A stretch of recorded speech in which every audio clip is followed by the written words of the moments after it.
प्रतीक दंडगवाळ या युवकाचा दुर्दैवी मृत्यू झाला आणि त्याच्या फॅमिलीने अवयवदानाचा एक पवित्र असा निर्णय घेतला।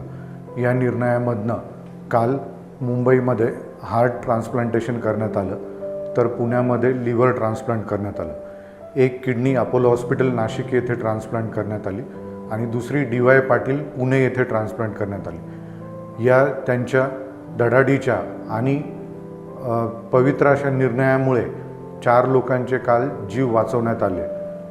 नक्कीच ही गोष्ट त्या कुटुंबासाठी खूप दुर्दैवी आहे, परंतु त्यामधनं त्यांनी जो हा पुरोगामी महत्त्वाचा निर्णय घेतला आणि त्यामुळे या 4 लोकांना जीवदान मिळाले, त्याबद्दल प्रथमतः मी या कुटुंबाचं शतशः नमन करतो आणि त्यांच्या या विचाराला मी समाजाने खूप महत्त्वाच्या अशा या अवयवदानाच्या चळवळीला भरभराट मिळावी।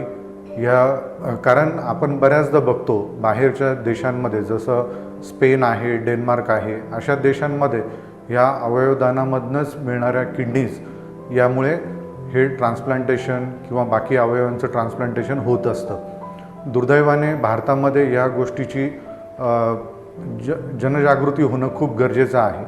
कारण उदाहरणार्थ जर सांगायचं म्हटलं तर 250 लोकांना दरवर्षी किडनी ट्रान्सप्लांटची गरज पडते, त्यापैकी फक्त 5000 लोकांचं ट्रान्सप्लांट होऊ शकतं। कारण बऱ्याचदा कुणी डोनर मिळत नाही, कुटुंबामध्ये कुणी व्यक्ती असेल तर ते एकतर अनफिट असतात, त्यामुळे डोनेशन करू शकत नाही। तर हे जी अवयवदानाची चळवळ आहे की ज्याच्यामध्ये ब्रेन डेड व्यक्ती जो असतो, स्पेसिफिकली मी पुन्हा हा उच्चार करतोय, ब्रेन डेड व्यक्तीकडनंच हे अवयवदान होणं गरजेचं असतं। ते हॉस्पिटलाइज असताना तेव्हाच गरजेचं असतं।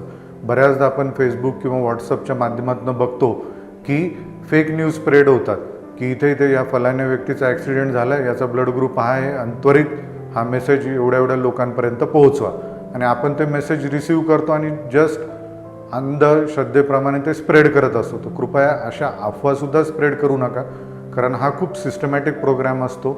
याच्यामध्ये काही NGO ऑर्गनायझेशन असतात, त्याच्यामध्ये सिस्टमॅटिक त्यांची रजिस्ट्री असते आणि ह्या रजिस्ट्रीप्रमाणे जे ब्रेन डेड पेशंट हॉस्पिटलाइज असतात त्यांच्याकडनंच हे अवयवदान होणं शक्य आहे।